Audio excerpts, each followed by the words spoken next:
Bismillahirrahmanirrahim. Assalamualaikum warahmatullahi wabarakatuh. Perkenalkan, nama saya Nur Fadilah, NIM 207190047. Saya dari Prodi Tadris Biologi Lokal 4A, Fakultas Tarbiyah dan Keguruan UIN STS Jambi. Baiklah, kali ini saya akan menjelaskan materi mengenai hormon reproduksi, yang dimana merupakan tugas UTS mata kuliah reproduksi dan embriologi. Adapun yang perlu kita ketahui dari materi hormon reproduksi itu, yang pertama kita akan bahas pengertian hormon reproduksi, yang kedua jenis hormon reproduksi, dan yang ketiga fungsi dari hormon reproduksi. Yang pertama, pengertian hormon reproduksi. Sebenarnya, apa sih pengertian dari hormon?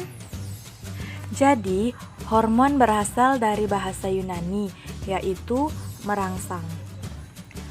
Hormon merupakan suatu zat yang dihasilkan oleh suatu bagian dalam tubuh, yang dimana hormon yang dihasilkan oleh kelenjar endokrin yang langsung disekresikan ke dalam darah karena tidak memiliki saluran sendiri.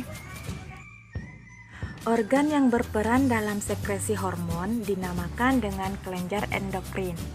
Disebut dengan kelenjar endokrin karena yang disekresikan diedarkan ke seluruh tubuh oleh darah tanpa melewati saluran khusus. Nah, di suatu sisi terdapat juga kelenjar eksokrin yang menyiarkan hasil sekresinya melalui saluran khusus. Dalam reproduksi hormon dikenal dengan istilah homeostasis, yaitu seimbang. Homeostasis merupakan sistem kerja hormon berdasarkan mekanisme umpan balik. Artinya, kekurangan atau kelebihan hormon dapat mempengaruhi produksi hormon yang lain. Di dalam tubuh manusia terdapat beberapa kelenjar endokrin. Ada kelenjar hipotalamus, kelenjar pineal, kelenjar tiroid, kelenjar hipofisis, kelenjar timus, kelenjar adrenalis, dan kelenjar gonad yang terdiri ovarium dan testis. Kita lanjut, poin kedua, jenis-jenis hormon reproduksi. Ada 4 kelenjar endokrin yang terdapat di dalam tubuh menghasilkan hormon reproduksi. Yang pertama, hipofisis. Yang kedua, ovarium. Yang ketiga, endometrium. Yang keempat, testis. Kelenjar hipofisis menghasilkan beberapa hormon di antaranya. Yang pertama, follicle stimulating hormone atau FSH. Yang kedua, luteinizing hormone atau LH. Yang ketiga, leutropic hormone atau LTH. Kelenjar ovarium terdapat hormon estrogen dan progesteron.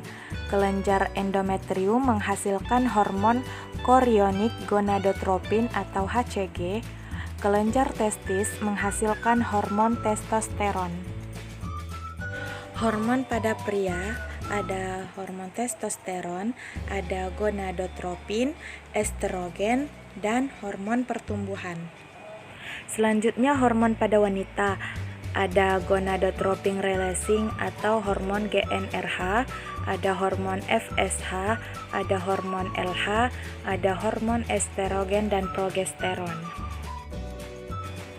Yang ketiga, fungsi hormon reproduksi. Yang pertama, ada hormon pada pria, hormon testosteron. Kadar hormon testosteron pada pria lebih tinggi dibandingkan wanita. Hormon ini akan mengalami peningkatan selama masa pubertas, kemudian mulai menurun sejak memasuki usia 30 tahun. Fungsi hormon testosteron pada pria antara lain mengendalikan gairah seksual, produksi sperma, kepadatan tulang, dan juga massa otot. Sehingga hormon ini mampu mempengaruhi perubahan fisik dan emosional pria secara signifikan. Selanjutnya, hormon gonadotropin. Kelenjar hipofisis menghasilkan 2 hormon, FSH dan LH.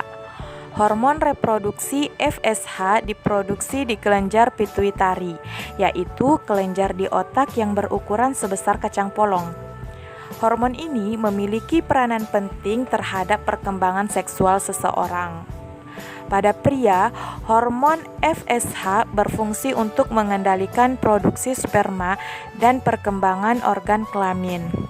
Sedangkan hormon LH juga diproduksi di kelenjar pituitari dan kerjanya saling melengkapi dengan hormon FSH.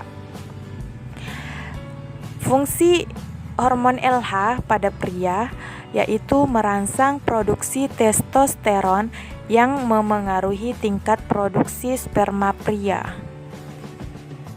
Selanjutnya, hormon estrogen dibentuk dari testosteron dan dirangsang oleh hormon perangsang folikel. Fungsinya adalah mengontrol kesehatan sperma. Namun, jika kadar estrogen pria terlalu tinggi, maka dapat terjadi penurunan kualitas sperma. Yang terakhir, hormon pertumbuhan diperlukan untuk mengatur fungsi metabolisme testis. Hormon pertumbuhan secara khusus dapat meningkatkan pembelahan awal pada saat spermatogenesis. Bila tidak ada hormon pertumbuhan, maka spermatogenesis sangat berkurang atau tidak ada sama sekali. Selanjutnya, fungsi hormon reproduksi pada wanita. Yang pertama ada hormon GnRH. Hormon GnRH atau gonadotropin releasing hormone diproduksi di hipotalamus, kemudian dilepaskan. Berfungsi menstimulasi hipofisis anterior untuk memproduksi dan melepaskan hormon-hormon gonadotropin FSH atau LH. Selanjutnya hormon FSH. Hormon FSH diproduksi di sel-sel basal hipofisis anterior sebagai respon terhadap GnRH. Selain mempengaruhi perubahan fisik saat memasuki masa pubertas, hormon FSH pada wanita juga memiliki peran terhadap proses pembentukan sel telur di ovarium, serta turut mengendalikan siklus menstruasi. Fungsinya hormon FSH ini untuk merangsang pematangan folikel ovarium, menghasilkan estrogen, mengendalikan ciri seksual pria dan wanita, misalnya bagaimana panggul, pembentukan otot, serta pembentukan suara. Selanjutnya hormon LH. Pada wanita, hormon reproduksi ini mempengaruhi kerja ovarium, pelepasan sel telur atau ovalasi, siklus menstruasi, dan kesuburan. Fungsi hormon LH mempengaruhi pematangan folikel dalam ovarium, menghasilkan progesteron, dan mengendalikan sistem reproduksi seperti siklus menstruasi. Selanjutnya ada hormon estrogen. Kadar hormon estrogen pada wanita lebih tinggi dibanding pria. Hormon estrogen pada wanita memiliki peran penting dalam perkembangan seksual saat masa pubertas. Selain itu, hormon ini juga berperan mengendalikan pertumbuhan dinding rahim selama siklus menstruasi dan masa awal kehamilan, serta mengatur berbagai proses metabolisme termasuk pertumbuhan tulang dan kadar kolesterol.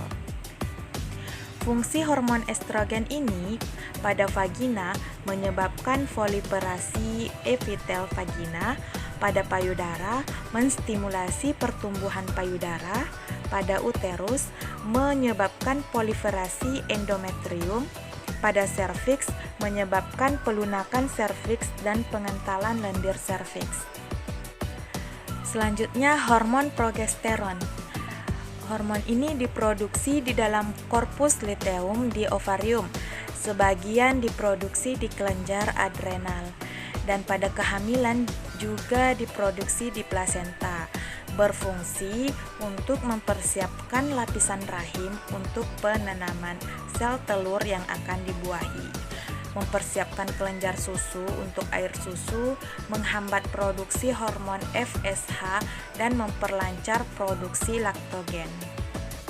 Yang terakhir, hormon HCG.